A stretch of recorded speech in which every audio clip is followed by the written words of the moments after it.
the Pelicans have agreed to finally trade Anthony Davis to the Lakers. Now, here's the compensation package. Everybody's wondering, what would they give up? Lonzo Ball, Brandon Ingram. Remember, Ingram has the blood clots in his arm, so that's an issue. Josh Hart and 3 first-round picks, including the number 4 overall pick in the 2019 draft, which will air this Thursday on ESPN. That league sources tell ESPN. We've got the NBA's best insider with us. He's going to help break this down for us. It's Adrian Wojnarowski who joins us tonight here on SportsCenter. Woj, I just gave the details of the deal. This is Tony Collins and Zubin Mehenti. What else can you add? Zubin, Tony, this is a monster haul for the New Orleans Pelicans to get 2 starters, Lonzo Ball, Brandon Ingram, an outstanding young player in Josh Hart, and 3 first-round picks, including the number 4 overall pick in Thursday's draft, which allows New Orleans not only to draft Zion Williamson at 1, but at number 4, get another, potential very good young player. But for the Lakers, they paid a steep price to get the player they had to get, Anthony Davis.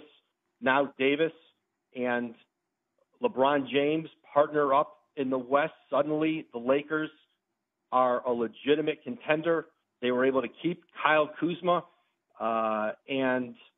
This is everything LA had to do this summer. They had to get Anthony Davis. They weren't at the top of any big free agents list, but this certainly changes the dynamic of that Laker organization, changes the narrative.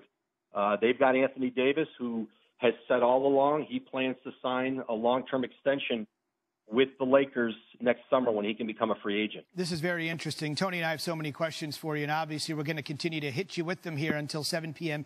Eastern time. It's become the biggest story, obviously, in the sports world right now. David Griffin is now the executive vice president of the New Orleans Pelicans, had a good relationship with LeBron from his days when he ran the Cleveland Cavaliers. Do you sense in any way the insistence that the fired Dell Demps wouldn't make this move with the Lakers, but the relationship that Griffin might have with the Lakers, Rich Paul, LeBron, in any way, did that allow this deal to get done more quickly?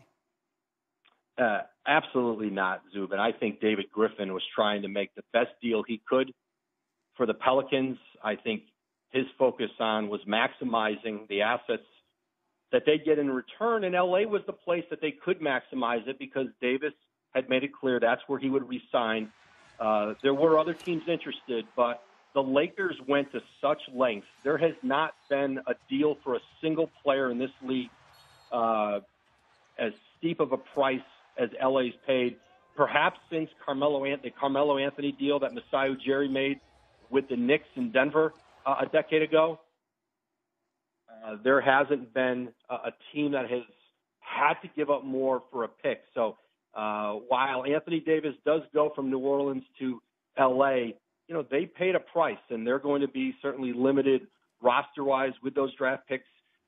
They lose, the core, very good young core there, but this is a deal L.A. had to make, and they paid a steep price for it. Well, you keep mentioning how much of a monster deal this has been, and this is. When did this all pick up steam? They've been talking, Tony, over the last several days. I think talks picked up as we headed into the weekend, Thursday, Friday. New Orleans had wanted to get this deal done by the weekend ahead of Thursday's NBA draft. Now they've got that 4th overall pick. They've got to decide who they want to select with it. And remember, too, this deal cannot be finalized until July 1, but they will be picking on Thursday with that number 4 pick. And now the the Pelicans have some time between now and then to identify who they would like to take there, but also, they could be in the marketplace to shop that pick. There are other teams who might want to move up. So this gives the Pelicans a lot of options here between now and the draft. Woj, I wanted to ask you about one person conspicuously not in this deal, and this was a guy maybe only second to Anthony Davis in this deal that was talked about more than anybody else as the Pelicans and the Lakers tried to make something happen, and that is Kyle Kuzma. Again, it's Ball, Ingram, Hart, and a trio of first-round picks. Kyle Kuzma not being included in this deal tells you what from the Lakers' vantage point? Well, they had to give up in other areas, giving up the 3 firsts, giving up Josh Hart as part of the deal, who's an outstanding rotation player. for the Lakers. And Kyle Kuzma is a very good young player, but without him in this deal, it is still substantial to New Orleans. And certainly Kuzma now will partner with James and Davis. He'll be a key part of that Laker team, but it gives a lot of flexibility financially in New Orleans. They're going to be able to, they have cap space this summer. They can go out and add to this core.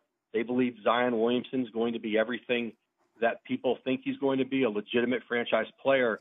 And the reshaping of that New Orleans franchise just sped up by, number one, the fact that they won the lottery, but two, how much they got in this deal. But for the Lakers, they wanted to hold on to Kyle Kuzma. That was important to them. They did, and certainly he's a player that can help them win now, but they gave up plenty else.